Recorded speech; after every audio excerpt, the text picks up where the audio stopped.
Week 5, day 6. Had another really good night of sleep. Shoulders are feeling a little burnt out and sore today, but that's because I pushed them pretty hard yesterday. And thank goodness today was a recovery day, which felt really nice and just relaxing. Later today, the family were going out to Red Lobster to celebrate my brother's birthday from a few days ago. Though I will not be partaking in eating anything there. I'm going to be eating my dinner just before we go, which is 6.5 ounces of 85/15 ground beef. And the reason being is because I am in this bodybuilding competition prep, and I don't want to leave any stone unturned and deviate even just for one day. I know many people could say, hey, you're doing this for 26 weeks, one meal, you can just, go there and celebrate with your family and go one meal. But at the end of this prep, if I do that for that, just that one time, I'm sure I'm still going to have great results after 26 weeks, but there's always going to be that little thing in the back of my head saying, man, if I didn't eat at Red Lobster that one time, maybe I could have been half of a percent body fat better or a full body fat percent better. Maybe I could have had maybe a little bit more muscle or less muscle because I ate that meal. You could come up with a myriad different things. But the bottom line is, I made this commitment to myself.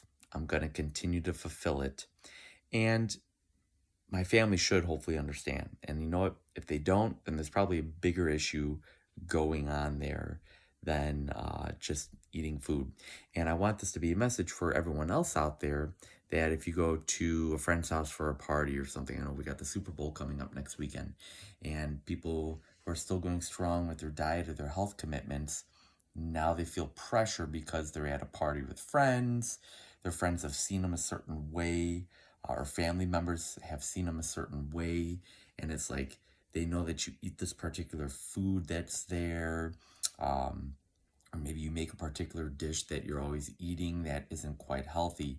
And all of a sudden, now people see that you're there, that food is there, you're not eating, or you're not eating that food, and people are like all worried and asking like, is everything okay with you, blah blah blah. And then they try to give you a hard time, like, oh come on, it's just one time. Well, if you think about it this way, if an alcoholic was at a party and everyone knew they were an alcoholic, they were sober for X amount of weeks, months, years, and there was alcohol at the party, would you be egging that person on like, come on, you could just have a sip or you could just have one beer, it's not going to kill you?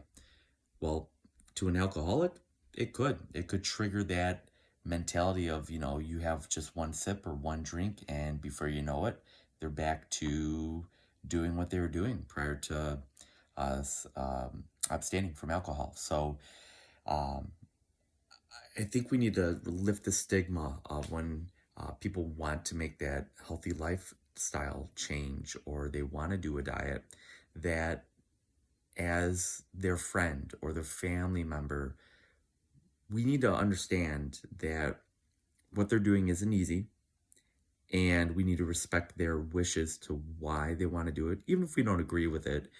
But we need to support them and not try to sabotage what they're trying to do. And if you're worried about your friends or your family members being upset with you or angry with you because you won't eat that particular food that they made, or because they did all this prep and you're not partaking, then there are other issues underlying just eating food that need to be worked out. Your friends and family should love you, support you, be there for you, no matter what decisions, as long as they're healthy decisions. Like if you're going to be doing something that could commit a crime or something like that, yeah, that's something different. But making a healthy lifestyle switch by the food that you eat or that you don't want to eat anymore, if they're your friends and family, they should support you in those endeavors and understand. And again, if they don't, then you've got bigger underlying issues that probably you and a therapist and them need to help work out. So bottom line, I'm going to go to Red Lobster. I'm going to sit down with my family. They're going to have a wonderful dinner. I'm going to sit there. We're going to have great conversations. It's going to be nice to see them all, and I'm looking forward to it. And I don't need to eat any of those uh, biscuit rolls that they bring that are really tasty and really bad for you. I don't need to eat any of the great lobster or seafood or any of the other food they have. I don't need their amazing chocolate cake that also isn't really good for you. But my family members are going to eat it. I'm not going to think any less of them. I'm not going to give them crap or just be like, oh, you're going to eat this and this is what's going to happen to your body and blah, blah. I'm not going to do that to them. This is their choice. They want to do that. I make my choice. I don't expect them to give me a hard time. And you know what? If they do, then that's on them, not me. So hopefully this will enlighten some of you and empower you that next time you're out with family or friends at a restaurant or at a party and you want to keep going strong because you feel great and you're very happy with the healthy lifestyle and healthy eating choices that you've made, keep going. Don't let it deviate you. And if you're like, hey, I only do this once every few months or one time a year, and you want to go in and eat that stuff, all right, that's fine. That's your choice. And then you jump back on the bandwagon the next day. I've done that before, and we're human. We're not robots. We can't just do this forever.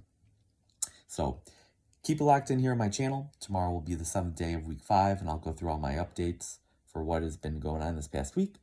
And I'll see you guys tomorrow.